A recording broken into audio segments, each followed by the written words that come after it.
Listo. ¿Ya? Sí. Dale, dale. Bueno, somos el equipo 1 de séptimo A y vamos a explicar lo que es paradigma de la POO, que es programación orientada a objetos, y el visual.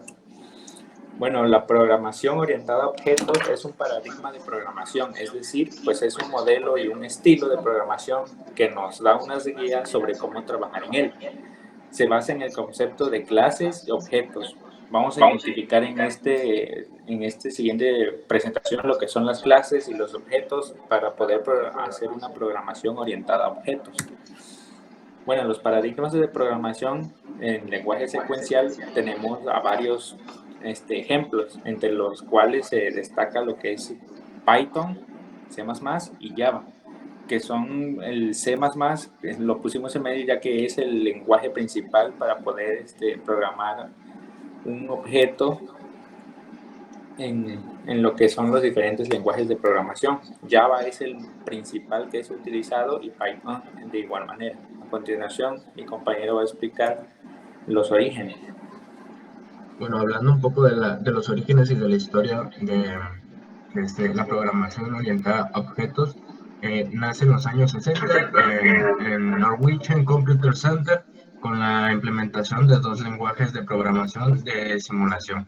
Simulación 1 Simula 1 y Simula 67. Fue desarrollado por Kristen Nygaard y Ole Johan.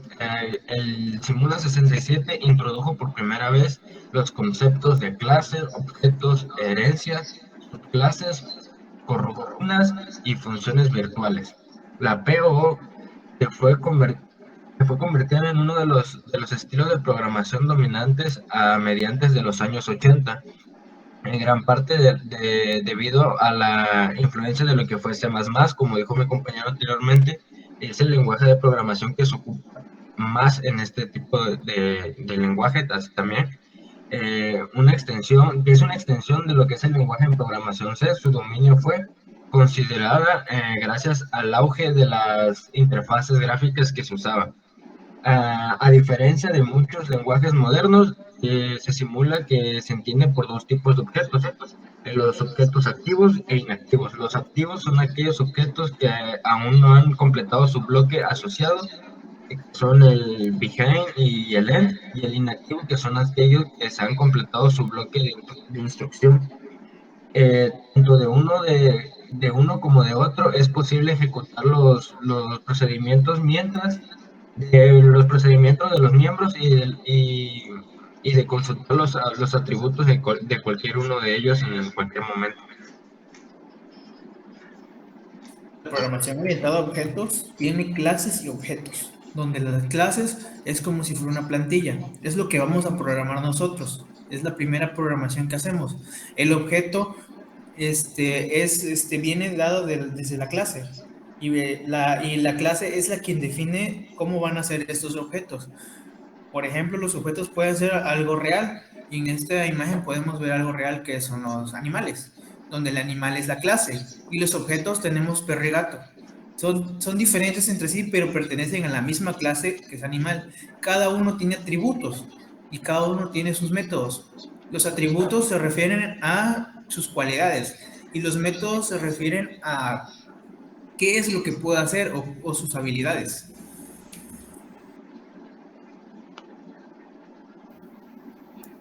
Bueno, también tenemos lo que son los principios de programación orientada a objetos. Tenemos lo que es el encapsulamiento. A esta parte es importante porque contiene toda la información de un objeto y esto prácticamente consiste en organizar lo que son los datos y los métodos de una estructura. Es decir, evitando al acceso a datos de cualquier otro tipo distinto a los especificados.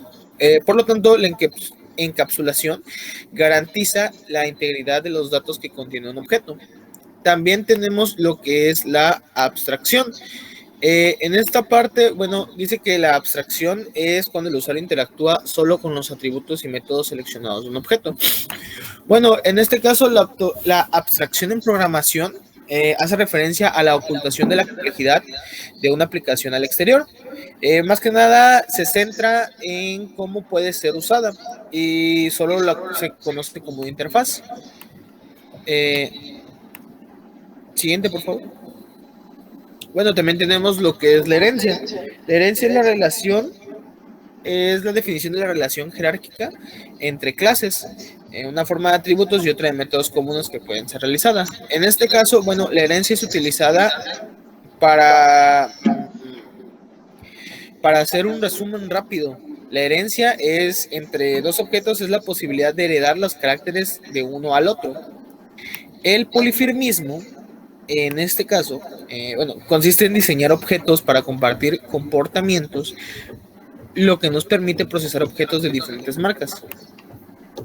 Bueno, en la programación orientada a objetos, el polifirmismo hace referencia a la posibilidad de definir clases diferentes que tienen diferentes métodos o atributos denominados de forma idéntica, pero se comportan de manera distinta.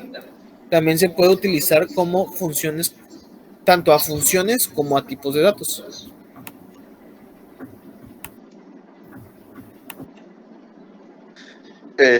Ok, como beneficios de los principios de programación orientada a objetos, es la reutilización del código, que básicamente son, como se nos explicó nuestros compañeros, cuando se diseñan básicamente bien las clases y todo eso, pues se puede volver a utilizar ese mismo código en nuevos proyectos. Convierte cosas complejas en estructuras simples y reproducibles, básicamente porque, por ejemplo, cuando estuvimos viendo programación en ensamblador, vimos que tiene como que un lenguaje más complejo y en orientado a objetos pues es más sencilla de comprender, evita la duplicación de un código y también permite trabajar en equipo gracias al encapsulamiento, ya que minimiza la posibilidad de duplicar funciones cuando varias personas trabajan sobre un mismo objeto al mismo tiempo. Y como desventaja tenemos la ejecución de programas orientadas a objetos, es más lenta, tiene un fase de diseño y tamaño de programa, y también un problema que a la mayoría se atribuye a ese cambio en la forma de pensar en la programación tradicional a la orientada a objetos. O sea, es más, no es que sea más complicado, sino que como la mayoría de la gente aprende a programar de forma tradicional, se le acompleja un poco pasar a la programación orientada a objetos. Eso básicamente a las desventajas.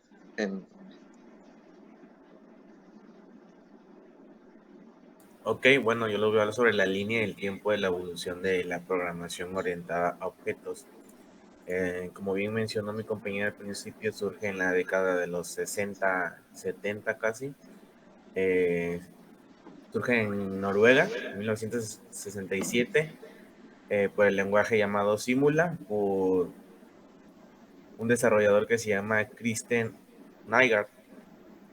Posteriormente, en 1970, desarrollan otro que se llama Smalltalk.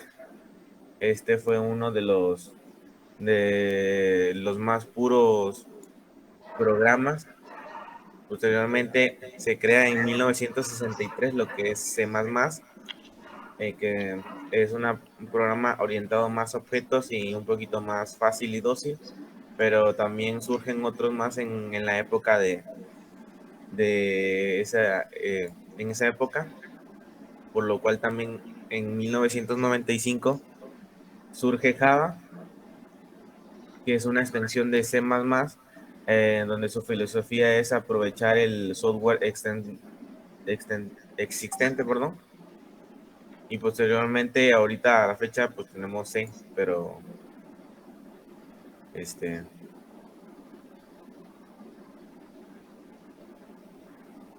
ok, las ventajas de la programación orientada a objetos. Es una buena abstracción. En las clases de objetos y atributos nos brinda una implementación más detallada y puntual y coherente. Nosotros tenemos muchas ventajas, como por ejemplo fomentar la reutilización y ampliación del código. También nos permite lo que es crear sistemas más completos. La programación se asemeja al mundo real. Son códigos más cortos y eficientes. También agiliza el desarrollo del software. un rápido desarrollo, una alta calidad del código, también es un bajo costo en fase de desarrollo.